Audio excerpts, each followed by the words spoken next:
In the movement to end domestic violence, we know that the intersectionality of oppression dramatically impacts how we understand and advance the safety and healing of survivors. By connecting the dots between forms of oppression like racism, sexism, classism, and so many more, we can take an intersectional approach to address violence and abuse. One piece I believe is critical to address in this movement is the intersection of climate change, natural disasters, and violence against women. The Lake Tahoe region knows firsthand the consequences of natural disasters. From the Angora fire in 2007 to the current Caldor fire and the ever-increasing threat of wildfires each year, we know the implications are far-reaching. Throughout California and in my local community, the dialogues about climate change and natural disasters ripple throughout our regions. With an increase in the number of wildfires across the state, we must connect the dots to understand that survivors, families, and communities are subject to compounded trauma when also experiencing domestic violence. Countless studies have shown that the changes in climate due to human activities, like the emissions of greenhouse gases and the burning of fossil fuels, are further realized as we see the consequences. We see wildfires, hazardous air quality, heat-related deaths, and many more impacts. Each of these consequences, which pose risk to our health and safety, are even more challenging and troubling for survivors of violence and abuse. When there is the threat of a disaster like a wildfire, there are increased dangers presented to survivors. Around the world, disasters that are fueled by climate change are shown to worsen gender-based violence against women and girls. The World Health Organization has reported that domestic violence, sexual assault, and child abuse are highly prevalent after disasters, and the violence is often more severe. These consequences of climate-related devastation disproportionately impact women who are already isolated, disenfranchised, and vulnerable to violence. Wildfires are a time of increased stress and vulnerability.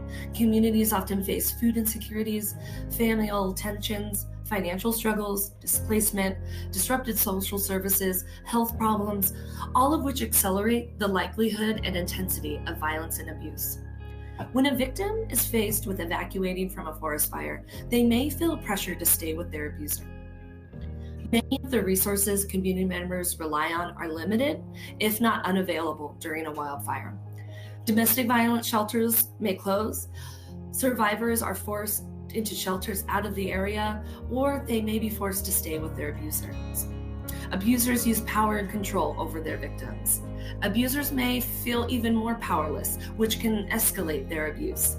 During disasters, the most widely identified forms of violence are physical, emotional, psychological, sexual, and economic abuse. This calls for a greater awareness of disaster-related violence against women and girls. Climate action is an essential component in the ongoing fight to eliminate gender-based violence. At all levels of society, we can enact change. When natural disasters displace lives, a victim's closest friends and family are often their only support. You could be the one who signs of domestic violence, child abuse, or sexual assault. At Live Violence Free, this is why we created the One Conversation Initiative.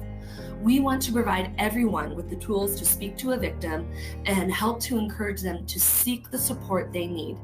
That one conversation could save a life of someone you love.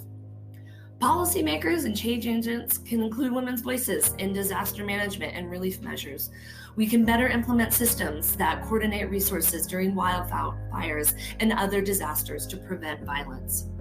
The unsettling link between climate change, natural disasters, and violence against women make our work in the movement to end domestic violence and action within our communities imperative to our well-being.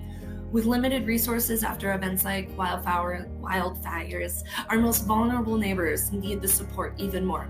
If we envision violence-free communities and aim to end violence against women, we must consider the connection to climate change and natural disasters.